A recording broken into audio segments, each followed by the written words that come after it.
Hello everyone, 5 minute Excel আরেকটা নতুন ভিডিওতে আপনাদের সবাইকে স্বাগতম। ইনফ্যাক্ট আজকে আমরা শিখব খুব দ্রুত একটা টিউটোরিয়াল। সেটা হচ্ছে যে আমরা পিভট যখন করি, পিভটের সময় যে ডাটা রেঞ্জটা নিয়ে কাজ করি, সেই ডাটা রেঞ্জটাতে অনেক সময় যেটা হয় নতুন করে ডাটা অ্যাড করতে হয়, এবং যখন নতুন করে ডাটা অ্যাড করতে হয় তখন আলটিমেটলি হচ্ছে পিভটের রেঞ্জটাও চেঞ্জ করতে হয়। আমি জাস্ট ছোট্ট একটা এক্সাম্পল যদি দিই, আমার এখানে হচ্ছে স্ক্রিনে যদি দেখি, এটা একটা ডেটা।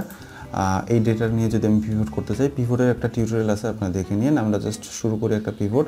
আমরা এই ডাটা নিয়ে যখন পিভট করব, ইনসার্টে গিয়ে আমরা যখন পিভট দিব, একটা দেখেন ডাটা রেঞ্জ কিন্তু চলে আসছে, যে এই থেকে A1 থেকে শুরু করে F14 পর্যন্ত একটা রেঞ্জের উপরে সে পিভট করবে।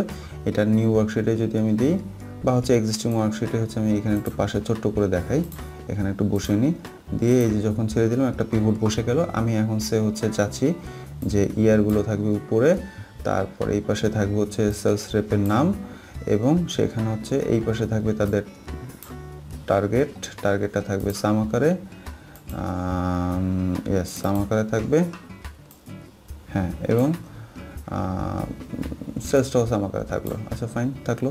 সো এই হচ্ছে আমাদের পিভটটা কিন্তু চলে আসছে। অর্থাৎ একটু জুম আউট করি, অর্থাৎ যে বিষয়টা হচ্ছে যে এই ডেটা নিয়ে কিন্তু আমি একটা পিভট করলাম। এখন প্রশ্নটা হচ্ছে, আমি যখন এখানে নতুন কোনো ডাটা যদি এন্ট্রি করি, নতুন কোনো যদি ডাটা যদি অ্যাড হয়, সেটা পিভটে রিফ্লেক্টেড হবে কিনা। নর্মালি আমি জানি যে পিভটে হচ্ছে যদি আমি কোনোটা কিছু চেঞ্জ করে রিফ্রেশ করলে সেটা ইমপ্লিমেন্টেড হবে। বাট নতুন করে ডাটা রো যদি অ্যাড করি বা ডাটা কলাম যদি অ্যাড করি, সেক্ষেত্রে কী হতে পারে। আমি ডাটা রোটা একটু যদি চেক করি, সেখানে হচ্ছে 14 নাম্বারটা দিয়ে যদি বলি এটা হচ্ছে আমার নাম, অর্থাৎ কুমার শুভ্রোজ্জ্বল সম্পদ। দেন হচ্ছে লোকেশন দিলাম হচ্ছে ঢাকা, তারপর হচ্ছে টার্গেট দিলাম হচ্ছে একটা র্যান্ডম নাম্বার উপর থেকে একটা কপি নিয়ে আসি, একটা টার্গেট কপি করে দিলাম, একটা সেলসও কপি করে দিলাম। আচ্ছা, দিয়ে হচ্ছে এটা সাল হচ্ছে 2020 দিয়ে আমি যখন পিভটে রিফ্রেশ দিব, এখানে কি আমার কোনো নাম অ্যাড হচ্ছে না? আমার কোনো নাম কিন্তু অ্যাড হচ্ছে না। অর্থাৎ এখানে যে নতুন যে ডেটাটা অ্যাড হলো, সেটা আসলে কিন্তু কোনো কাজে আসলো না। তাহলে সেক্ষেত্রে কী করণীয়? আমি এটাই একটু পাশের শিটে কপি করে নিয়ে যাই এবং সেখানে একটা নতুন করে পিভট দেখাবো। এটা হচ্ছে আমার বেসিক ডেটা, যেটা একটু আগেই ছিল। সেই ডেটাটাকে আমি এখন যেটা করব, ডেটাটাকে আসলে ডেটা বাদ দিয়ে সেটাকে টেবিলে কনভার্ট করতে হবে। টেবিলে কনভার্ট করার জন্য আমি যেটা করতে হবে, এই ডাটাটা সিলেক্ট করে Ctrl+T চাপলেই হয়। শর্টকাট ফর্মুলা হচ্ছে Ctrl+T। যখন Ctrl+T চাপবো, একটা মেনু আসবে যে ক্রিয়েট টেবিল, এবং সেখানে একটা বিষয় আছে যে টেবিলের ডাটা রেঞ্জটা কী আছে সেটা দেখাবে, এবং এখানে আরেকটা বলা আছে যে মাই টেবিল হ্যাজ হেডার। অর্থাৎ এই টেবিলের এই যে রো নাম্বার 1-এ যে বস্তুগুলো আছে, অর্থাৎ serial number, sales representative, location, target, sales year, এগুলো হচ্ছে হেডার। আমি যখন ওকে দিব, এটা একটা কালারে কনভার্ট হয়ে যাচ্ছে, তার মানে এটা হচ্ছে একটা টেবিল। এখন আমি যখন পিভট করব, সে একটু আগে এইখানে যখন পিভট করেছিলাম, এইখানে আসলে ইনসার্টে গিয়ে পিভট দেওয়ার পর ডাটা রেঞ্জটা চলে আসছিলো, বসিয়ে দিয়েছিলাম। আচ্ছা, এইখানে যখন করব তখন আসলে ডাটা রেঞ্জ দিয়ে করবো না। আমরা একটু দেখি, এখানে এসে ইনসার্টে যাই, পিভটে যাই। পিভটে যাওয়ার পর এই টেবিল অর রেঞ্জ, এইখানে হচ্ছে সেই খেলাটা। রেঞ্জ দিলে আসলে রেঞ্জ মানে হচ্ছে এইভাবে দিতে হয়, বাট আমি এখন রেঞ্জ না দিয়ে এটাকে দিব হচ্ছে টেবিল নামে দিব। এখন এটা কথা হচ্ছে যে কোন টেবিল। আমরা যদি একটু টেবিলে যদি আসি, এই টেবিলটা কিন্তু হচ্ছে টেবিল নাম্বার 1, ঠিক আছে। সো টেবিল নাম্বার 1 কী হবে, যখন এই টেবিলটা হয়ে যাবে, এখানে একটা আলাদা একটা মেনু চলে আসবে। টেবিলে সিলেক্ট করলে এখানে টেবিল টুলস আসবে, সেখানে ডিজাইনে ক্লিক করলে এখানে টেবিল 1 চলে আসছে। এটা টেবিলের নাম। আমি এটা চাইলে দিতে পারি র, ফাইন। অর্থাৎ আমি এই টেবিলটার নাম দিয়ে দিলাম হচ্ছে এখন র। টেবিলের নাম কি? র। এখন আমি হচ্ছে মানে পিভটে চলে যাব, ইনসার্ট পিভট। এখানে হচ্ছে টেবিল ও রেঞ্জে গিয়ে লিখলাম হচ্ছে র, অর্থাৎ র টেবিল থেকে ডেটা আসবে। এক্সিস্টিং শিটে আমি এইখানে হচ্ছে একটা পিভট করতে চাই। সো কী বলছে, data source reference is not valid. আচ্ছা, এখানে এই জায়গাটা শুধু র আসবে, ঠিক আছে। দিয়ে আমি যখন ওকে দিব, চলে আসছে। অর্থাৎ টেবিল যখন দেবেন, জাস্ট শুধু টেবিলের নাম, আর কোনো কিচ্ছু লাগবে না। কোথায় আছে টেবিলটা, কোন শিটের কোন জায়গা থেকে শুরু হয়েছে, নট নিডেড। জাস্ট টেবিলের নাম। টেবিলের নাম যদি হয় ডাটা, তাহলে লিখবেন ডাটা। টেবিলের যদি নাম হয় টেবিল 1, তাহলে লিখবেন টেবিল 1।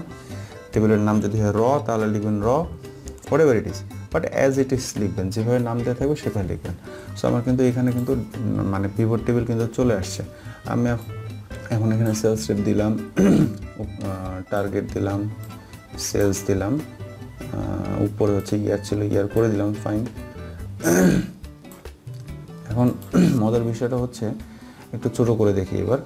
এই ছোটো করে দেখলে বোঝা যাচ্ছে যে এই ডেটাটা যে টেবিলে কনভার্ট করেছি সেটা থেকে পিভট এসছে। আমি এখন যদি এখানে 14 নাম্বার দিয়ে একটা যদি কিছু লিখি, খেয়াল করেন এখানে একটা দেখার বিষয় আছে। আমাদের হচ্ছে এখানে এই যে টেবিলটা যে কালার হয়েছে, টেবিলের কর্নারে কিন্তু একটা কাইন্ড অফ হচ্ছে সিলেকশনের একটা কিছু আছে, যেটা দিয়ে আসলে সিলেকশনটা বাড়ানো কমানো যায়। তো এইটা কিন্তু টেবিলের একটা বড় জিনিস। আমি যখনই এখানে 14 নম্বর এন্ট্রিটা দিব, খেয়াল করবেন এই যে দাগটা সেটা কিন্তু নিচে নেমে আসছে। তার মানে হচ্ছে টেবিলটা কিন্তু অটোমেটিক্যালি তার রেঞ্জটা এক্সপ্যান্ড করছে। আমি এখন এই অবস্থায় নাম অ্যাড করে দিচ্ছি আমার, কুমার শুভ্রোজ্জ্বল সম্পদ, দেন হচ্ছে লোকেশন হচ্ছে ঢাকা, টার্গেট একটা উপর থেকে এনে বসিয়ে দিই, কপি করে দিই এখানে পেস্ট, ঠিক আছে, কপি করে পেস্ট, সাল হচ্ছে সে 2030 করে দিলাম, আচ্ছা ফাইন, না 2020 করে, তাহলে কলাম একটা কম থাকবে। আচ্ছা, দেওয়ার পর এই ডেটাটা কিন্তু অলরেডি টেবিলের ভিতরে ঢুকে গিয়েছে। অর্থাৎ টেবিলের ভিতরে ঢুকে গিয়েছে কীভাবে বুঝলাম, যেহেতু এটা হচ্ছে এই চিহ্নটার ভিতরে ডাটাটা চলে গেছে, যখনই এন্ট্রি করছি তখনই কিন্তু জিনিসটা ভিতরে ঢুকে যাচ্ছে। আমি এখন এখানে এসে রিফ্রেশ দেওয়ার সাথে সাথে এই আমার নামটা কিন্তু এখানে চলে আসে। তার মানে আপনাকে কিন্তু আর এইখানে ম্যানুয়ালি টেবিলের রেঞ্জ চেঞ্জ করতে হচ্ছে না। আমরা আগের এক্সাম্পলটা যদি যাই, যখন হচ্ছে আমরা এখানে আমার নাম দেওয়ার পর এই যে ঢাকা টাকা এগুলো লেখার পর ডাটা দেওয়ার পর যখন হচ্ছে আসছিল না, রিফ্রেশ দেওয়ার পরও কোনো কিছু আসছিল না, তখন আমাকে যেটা করতে হতো এইখানে গিয়ে এই আগের টেবিলে গিয়ে অ্যানালাইজ বাটনে গিয়ে চেঞ্জ ডাটা সোর্সে আসার পর দেখতাম যে এখানে হচ্ছে যে ডাটাটা দেখাচ্ছে সেখানে যে 15 নম্বর লাইনটা, 15 নম্বর রোটা কিন্তু নাই। তখন এখানে আবার এটা 14 জায়গায় 15 করে দিতে হতো, দেওয়ার পরে আসতো। তার মানে হচ্ছে আপনি যতবার এরকম নিচে এন্ট্রিগুলো দিতে থাকবেন, নতুন নতুন ডেটা নিচে অ্যাড হবে, ততবার আপনাকে এই রেঞ্জটা চেঞ্জ করতে হচ্ছে। সো এটা আসলে একটা বিরক্তিকর একটা কাজ হবে। বাট আপনার যদি এরকম হয় যে ডাটাটা আপনি দিচ্ছেন সেটা টেবিলে কনভার্ট করে নিচ্ছেন উইথ কন্ট্রোল টি, দেন যখনই আপনি নিচে ডাটা অ্যাড করছেন তখনই কিন্তু সেটা টেবিলে অ্যাড হয়ে যাচ্ছে। আর যখনই টেবিলে অ্যাড হয়ে যাচ্ছে, পিভটে জাস্ট রিফ্রেশ দিলেই সে ওই টেবিলে যেখানে যা থাকুক সে কিন্তু সেটা পেয়ে যাচ্ছে। ঠিক আছে, এবার আমরা আরেকটা কিছু চেক করি। ইয়ারের পরে সে আমি এই ডাটাতে একটা নতুন একটা কলাম অ্যাড করতে যাচ্ছি। সে ইয়ারের জায়গায় হচ্ছে আমি দিলাম হচ্ছে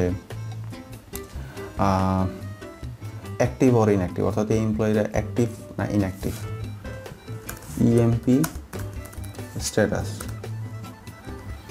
খেয়াল করেন এইটা দেওয়ার সাথে সাথে কিন্তু এইটাও কিন্তু টেবিলের ভিতরে চলে আসছে। আমি দিলাম হচ্ছে ইয়েস, মানে এই এমপ্লয়িরা অ্যাক্টিভ আছে। ঠিক আছে, আমি হচ্ছে সব কয়টা টানি, দু একটা জায়গায় হচ্ছে নো করে দিব। সে আমি হচ্ছে এখানে নো, আমি এখানে অ্যাক্টিভ নাই। ঠিক আছে, ইনিও অ্যাক্টিভ নাই, ইনিও অ্যাক্টিভ নাই। এবং আমি যখন হচ্ছে এই পিভটে আসব, আমি যখন রিফ্রেশ দিব, দেওয়ার পর এখানে কোনো কিছু ইমপ্লিমেন্টেড হবে না। বাট আমি যদি হচ্ছে এই পিভটে এসে পিভটের যে মেনুগুলো থাকে, অর্থাৎ পিভটের যে বাটনসগুলো থাকে, ফিল্ড লিস্টগুলো যদি থাকে, সেখানে যদি দেখি আমার কিন্তু এমপ্লয়ি স্ট্যাটাস চলে আসছে। আমি চাইলেই এখন হচ্ছে এমপ্লয়ি স্ট্যাটাসের আন্ডারে একটা রিপোর্ট নিয়ে আসতে পারি যে নো এর আন্ডারে কারা আছে, ইয়েসের আন্ডারে কারা আছে। অর্থাৎ মূল কথা হচ্ছে যে আপনি যখন একটা টেবিল করবেন, ডাইনামিক কাইন্ড অফ টেবিল করে নেবেন এবং সেই টেবিলটাকে দিয়ে আপনি পিভট করবেন। বেনিফিট হচ্ছে আপনি যখন এই টেবিলের ডাটা আপডেট করবেন, অটোমেটিক্যালি হচ্ছে কলাম আপডেট করেন, রো আপডেট করেন, হোয়াট এভার ইট ইজ, আপনার কিন্তু এখানে ডাটাটা চলে আসবে। সো মোটামুটি এটাই ছিল আজকের ভিডিও, অর্থাৎ কীভাবে একটা ডাইনামিক টেবিল করবেন এবং সেই ডাইনামিক টেবিলকে দিয়ে আপনি পিভট করবেন এবং সেটার বেনিফিটটা আপনি কী পাচ্ছেন। অর্থাৎ পিভটটা অটোমেটিক্যালি আপডেট হয়ে যাচ্ছে, টেবিলগুলো, টেবিলের ভিতরে লাইনগুলো বা হচ্ছে কলামগুলো, রোগুলো বা কলামগুলো অটোমেটিক ইনক্লুডেড হয়ে যাচ্ছে। সেটা হচ্ছে আপনার বেনিফিট, আপনাকে বারবার করে হচ্ছে রেঞ্জ চেঞ্জ করতে হচ্ছে না।